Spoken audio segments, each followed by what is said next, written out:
Judges chapter 15. New International Version. Samson's vengeance on the Philistines. Later on, at the time of wheat harvest, Samson took a young goat and went to visit his wife. He said, "I'm going to my wife's room," but her father would not let him go in. "I was so sure you hated her," he said, "that I gave her to your companion. Isn't her younger sister more attractive? Take her instead."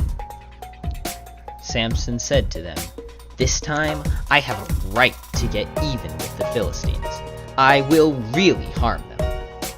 So he went out and caught 300 foxes and tied them tail to tail in pairs. He then fastened a torch to every pair of tails, lit the torches, and let the foxes loose in the standing grain of the Philistines. He burned up the shocks and standing grain, together with the vineyards and olive groves. When the Philistines asked, "Who did this?" they were told, "Samson, the Timnite's son-in-law, because his wife was given to his companion." So the Philistines went up and burned her and her father to death. Samson said to them, "Since you've acted like this, I swear that I won't stop until I get my revenge on you."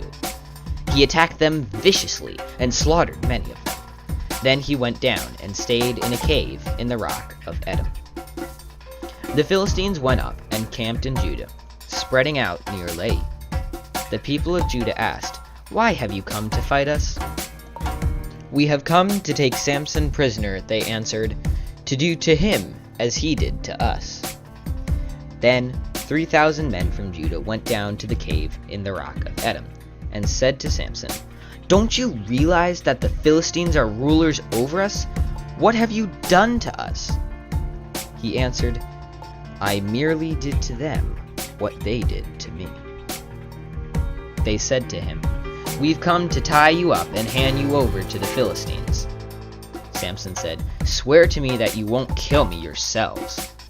"Agreed," they answered. "We will only tie you up and hand you over to them. We will not kill you." So they bound him with 2 new ropes and led him up from the rock. As he approached Lehi, the Philistines came toward him, shouting. The Spirit of the Lord came powerfully upon him. The ropes on his arms became like charred flax, and the bindings dropped from his hands. Finding a fresh jawbone of a donkey, he grabbed it and struck down 1,000 men. Then Samson said, "With a donkey's jawbone, I have made donkeys of them. With a donkey's jawbone, I have killed 1,000 men."